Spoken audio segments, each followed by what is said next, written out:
Hola, mi nombre es Aliani Ordaz y en esta oportunidad voy a hablarles sobre las características de los instrumentos de medición. Para ello, lo primero que vamos a hacer es definir medición, que consiste en comparar un patrón seleccionado con el objeto o fenómeno cuya magnitud se desea estudiar para determinar la cantidad de veces que el patrón está contenido dentro de esa magnitud. Tenemos dos aspectos fundamentales dentro de la medición, que son la validez y la confiabilidad. La validez es el alcance en el cual nuestras medidas corresponden a los conceptos que ellas están tratando de reflejar. Tenemos tres tipos de validez: de contenido, de criterio y de constructo.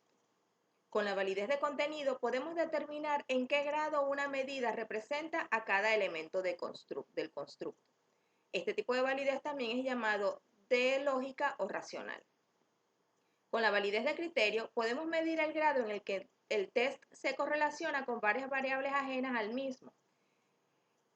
Pueden ser variables internas, externas, de concurrencia o predictivas. Las de concurrencia son aquellas que utilizamos cuando aplicamos algún criterio que esté disponible en el momento, y las predictivas cuando tratamos de predecir alguna conducta futura de un individuo. Con las variables de constructo podemos determinar el grado en que el instrumento de medida cumple con la hipótesis, es decir, el grado en el que le da respuesta a la hipótesis planteada. En esta lámina tenemos una fórmula para determinar el índice de validez de contenido. También podemos observar una manera de calcular el coeficiente de validez y por último tenemos algunas características que están relacionadas a la validez de constructo. A continuación, mi compañera Miriam Parra les va a hablar un poco sobre lo que corresponde a la confiabilidad.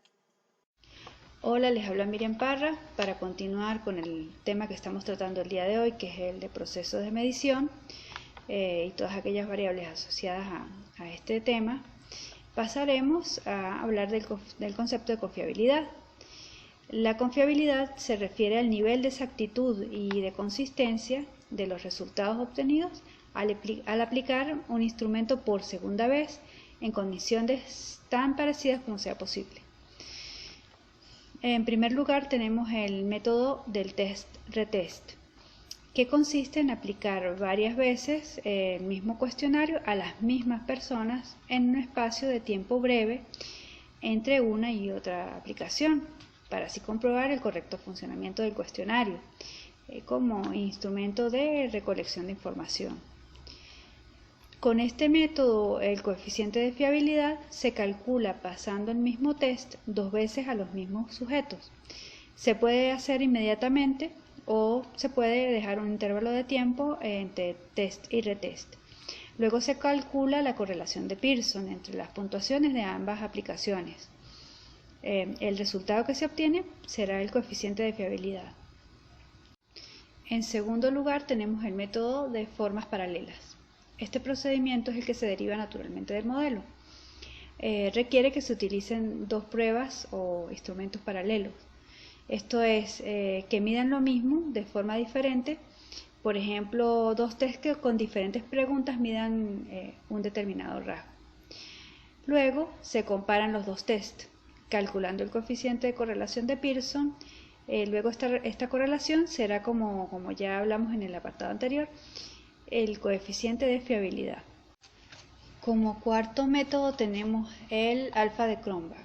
El coeficiente alfa es un indicador de la fiabilidad del test basado en su grado de consistencia interna. Indica el grado en que los ítems de un test covarían y sirve para medir la fiabilidad de una escala de medida y cuyo